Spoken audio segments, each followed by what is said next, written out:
आप सबके सामने। आज हमारे साथ एक ऐसे शख्स हैं जो हमें तो फिलहाल भली भांति जिंदा दिख रहे हैं, जीवित दिख रहे हैं। संविधान के भीतर जिन कागजों से आदमी को जिंदा माना जाता है, उन कागजों पर उन्हें मृतक दिखा दिया गया। ये लड़ाई तकरीबन 1 दशक से ज़्यादा लंबी चल चुकी है। तो हम ऐसे ही, अब आप उन्हें भूत कहना चाहें तो संवैधानिक तौर पर वो भूत हो चुके हैं।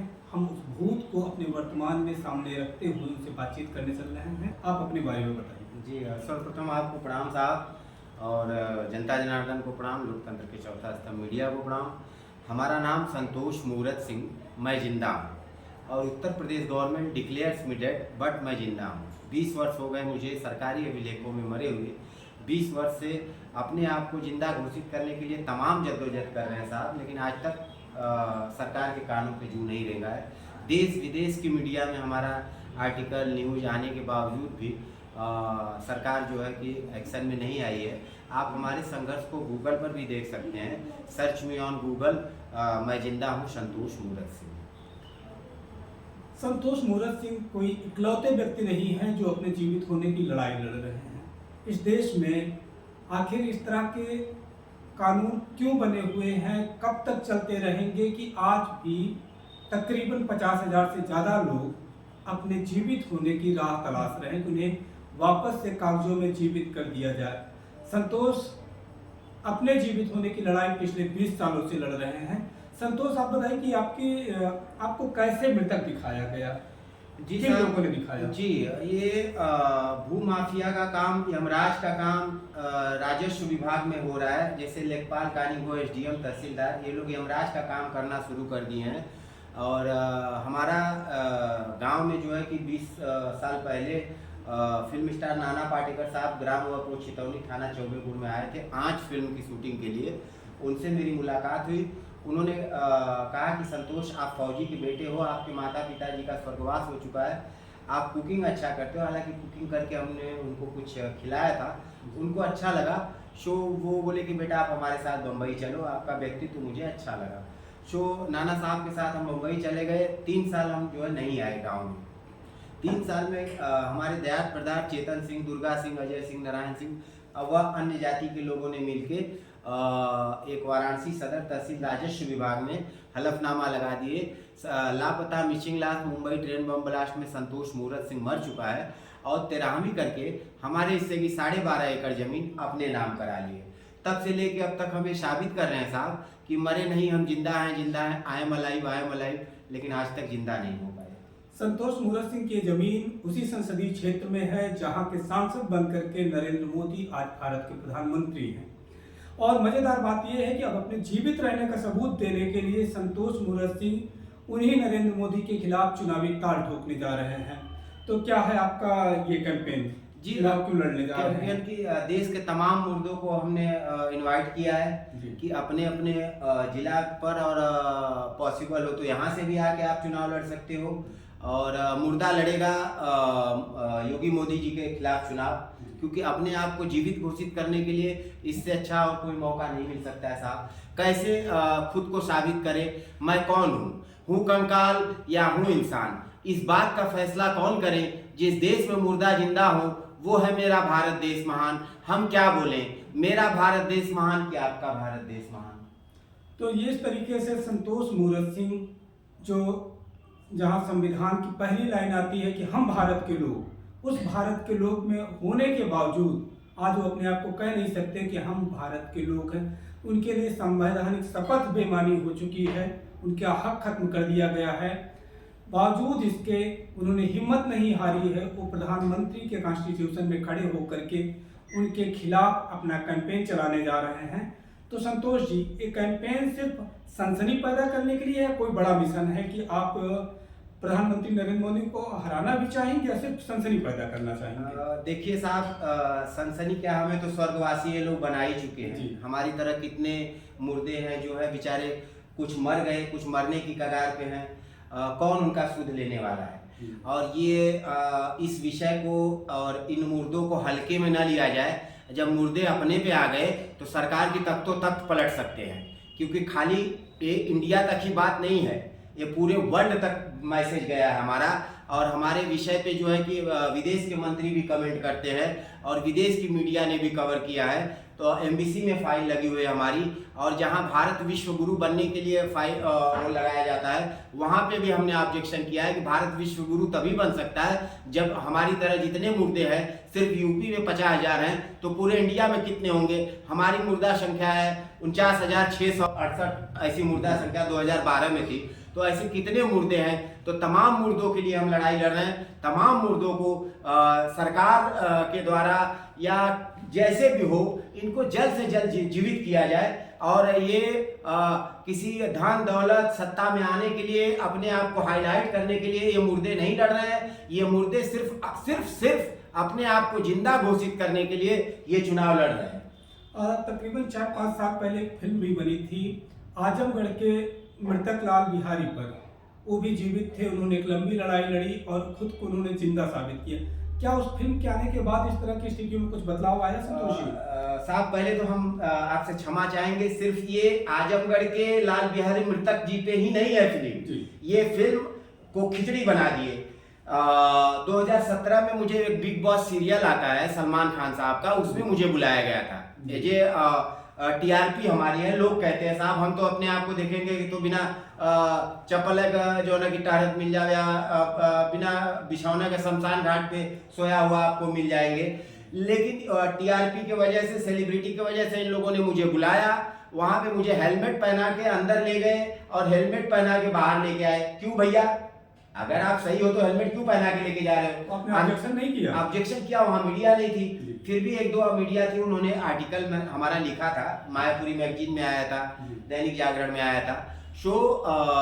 उन्होंने पूरा जो हमारा जीवनी है पूरा उन्होंने वहाँ से हमारा डाटा वो ले लिया, कैसे मरे, कब मरे, कहाँ मरे। अब चूंकि हाईलाइट पर्सन हो तो आए दिन मीडिया में कुछ ना कुछ हमारा आते रहता है। अब चूंकि लाल बिहारी मृतक जी जो है कि उनका 70-72 का मामला था, उस समय उतना सोशल मीडिया या वो सब नहीं थी, तो वो मैटर, हालांकि वो भी मृतक थे और उन्होंने जिंदा भी हो गए थे। तो संतोष जी हमें पूरा प्रकरण बता रहे हैं कि किस तरीके से मृतक लाल बिहारी के नाम पर जो फिल्म बनाई गई उसका क्या रहा है पूरा मामला, और संतोष जी बताइए। जी, हम ये कहना चाहेंगे साहब कि वो सिर्फ एक मृतक पे फिल्म नहीं है, देश के तमाम मुर्दों की पे फिल्म है वो जी। और हम ये चाहते हैं कि उसका फायदा सिर्फ एक मृतक को नहीं मिलना चाहिए, तमाम भारत के जितने मुर्दे हैं सबको उसका फायदा मिलना चाहिए। और हमारा डाटा बिग बॉस में बुला के उन्होंने हेलमेट पहना के ले लिया और पूरा जो है कि प्रकरण उस समय, जिस समय लाल बिहारी मृतक जी मरे हुए थे, उस समय सोशल मीडिया या उतना मीडिया में हाईलाइट नहीं हुआ था। ये प्रकरण 2012 में जब हमारा इंडिया डेडमैन प्रेसिडेंस रेसिंग 2012 जब हमको दिल्ली पुलिस ने फर्स्ट टाइम तिहाड़ जेल भेजा था और तिहाड़ जेल से हमने नामांकन भरा था राष्ट्रपति का, तो पूरे वर्ल्ड की मीडिया ने मुझे कवर किया था। उसी टाइम सतीश कौशिक साहब भी आके मुझे मिले और बोले कि इस आपके जीवन पे हम मूवी बनाना चाह रहे हैं, आपकी तरह जितने मुर्दे हैं उनको लेके हम बनाएंगे। हमने कहा ठीक है सर, लेकिन सबको फायदा होना चाहिए। और इन्होंने क्या किया, लाल बिहारी मृतक जी ने ये सिर्फ अकेला अपना उसमें वो रख लिए। तो अब बॉलीवुड में जो है कि सलमान खान साहब को प्रोड्यूसर बना दिए, डायरेक्टर हो गए सतीश कौशिक साहब, और जीवनी अपना बता के अकेले जो भी इनको 25-50 लाख मिला ये लेके बैठ गए। लाल बिहारी पैसे के लिए उन्होंने क्लेम भी किया था। हाँ, अच्छा, उसमें क्या किया उन्होंने, आधी स्टोरी इनकी उठाई, आधी हमारी उठाई, आधी वहां का आधा, मतलब खिचड़ी बना के प्रेजेंट कर दिए, पैसा कमा लिए। तो आप ये कह सकते हैं बॉलीवुड में सलमान खान साहब, जीवन हमारा व्यवसाय तुम्हारा, बॉलीवुड में सलमान खान साहब कर चुके हैं। गांव में मरा हुआ घोषित करके, तेराहमी करके जमीन हमारी कब्जा तुम्हारा दयात परदार कर लिए, और हम 20 सालों से साबित कर रहे हैं आई एम अलाइव, मैं जिंदा हूँ, लेकिन आज तक जिंदा नहीं हो पाए। तो ये बहुत हास्यास्पद भी लगता है और बहुत तकलीफ दे भी है कि एक आदमी 20 सालों से इसलिए संघर्ष कर रहा है कि उसे जीवित साबित करना है खुद को। एक 6 फुट का इंसान बार बार लोगों को बता रहा है कि मैं जिंदा हूँ, लेकिन सरकारी कागजों पर कोई सुनने वाला नहीं है, कोई मानने वाला नहीं है, कहीं दर्ज नहीं किया जा रहा कि वो जिंदा है।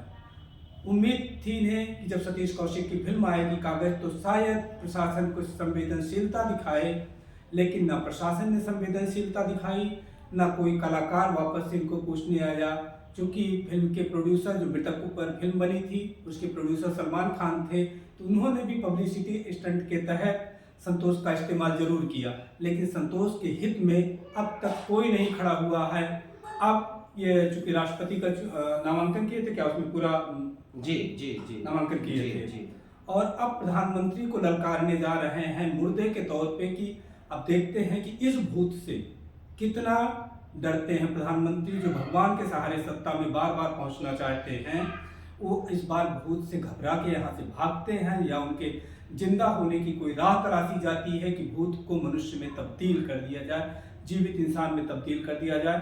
फिलहाल हम बातचीत करने के लिए संतोष जी आपका शुक्रिया अदा करते हैं, और आपके लिए हमारी शुभकामनाएं हैं कि आप जीवित साबित हों। और हाँ, अगर आप कुछ कहना चाहते हैं। जी साहब, सबसे बड़ी समस्या हमारी तरह जितने मुर्दे हैं साहब, उनको समस्या आ रही है क्योंकि उनकी दैनिक स्थितियां डमाडोल है, न खाने का ठिकाना न सोने का ठिकाना। हमें जैसे देख सकते हैं कि 10 से 5 धरना देते हैं दिन में जिला मुख्यालय पे बनारस में, शाम को 10 से 5 तक मनकनिका घाट पे जहाँ मुर्दे जलते हैं वहाँ पे जो है पड़े रहते हैं। तो आय स्रोत है नहीं, तो सब ने कहा कि भैया चुनाव लड़ोगे कैसे, आपके पास धनराशि कहाँ से आएगी।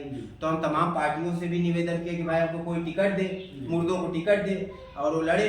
तो पार्टियों का भी कहना है कि पैसा आप दो, हम आपको टिकट देंगे। जब पैसा रमन के लगे रहा साहब, तो मन कहा करे तो उसे टिकट है मांगी।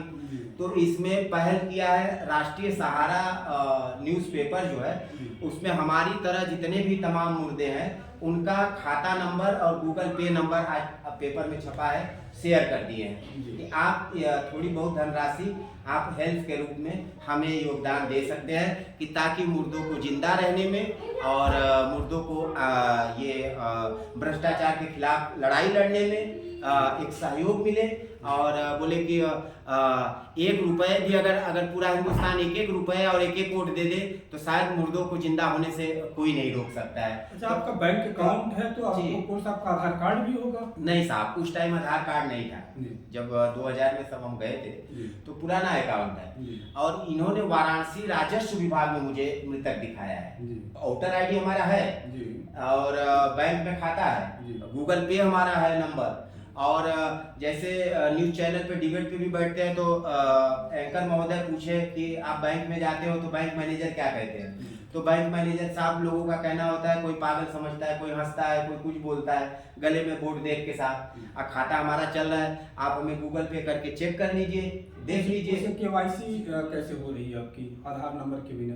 अब पता नहीं साहब, उस पुराना है, चलते आ रहा है। और जब ऐसे आपसे आधार कार्ड पैन कार्ड नहीं, आधार कार्ड हमारे पास है नहीं, कहा जाता है। और जब ऐसी कोई दिक्कत आती है तो प्रार्थना पत्र लिख के डीएम को देते हैं, क्योंकि जुडिशरी उन्हीं का आता है वहाँ पे। एसएसपी या डीएम ये लोग अपने प्रतिनिधि के द्वारा जो है कि पुराना हमारा खाता चालू रखे हैं। और आपसे भी निवेदन कहेंगे साहब, आप हमारे संघर्ष को गूगल पर भी देख सकते हैं। हमारी जनता से जो है कि कुछ मदद करवाने की कृपा करें। आपका आदेश हो तो हम अपना गूगल पे नंबर बोल सकते हैं। जी, हमारा गूगल पे नंबर है 9769483265 पे। आप सिर्फ 1-1 रुपये अगर पूरी जनता अगर हम मुर्दों को दे दे तो हम लोग जो है कि इस भ्रष्टाचार के खिलाफ जो है कि पूरा झंडा गाड़ देंगे। 1 रुपये और 1 वोट। और आप लोग अपना आशीर्वाद बना के हमें जिंदा करवाने की कृपा करें। 109 बार हमको जो है कि पुलिस ने जो है कि गिरफ्तार करके मार के कान का पर्दा फाड़ दिया है, सर में ब्लड जमा हो गया है, ट्रीटमेंट भी चालू है। सरकारी अस्पताल में जाते हैं 40% अंदर दवा देते हैं, 60% कहते हैं बाहर से खरीद लो। अब बताइए, जब हमारे पास 40% 60% ही रहता तो हम क्या करें, सरकारी अस्पताल में दवाइयाँ लेने आते, हम बार-बार प्राइवेट में नहीं ले लेते। आप लोग देख सकते हो पूरा हमारा डाटा, आप गूगल पे सर्च करके देख लीजिए। जब आपका दिल अगर आत्मा अगर कहे तो आप जरूर हमारी मदद करें। तमाम उन मुर्दों के लिए आपके बाल बच्चा, आपके स्वास्थ्य पे हम लोगों की दुआ आशीर्वाद, ये हम भगवान से प्रार्थना करेंगे कि आप लोग सुखी रहो। एक आदमी जो जीवित है और आप सबके लिए दुआ कर रहा है, आप भी उसके लिए दुआ करिए कि मुर्दों से जिंदा में तब्दील कर दिया जाए। सिस्टम जल्दी से जल्दी उनकी आवाज़ सुने, उनकी आर्त पुकार सुने और कागजी तौर पर उन्हें जिंदा बनाया जाए।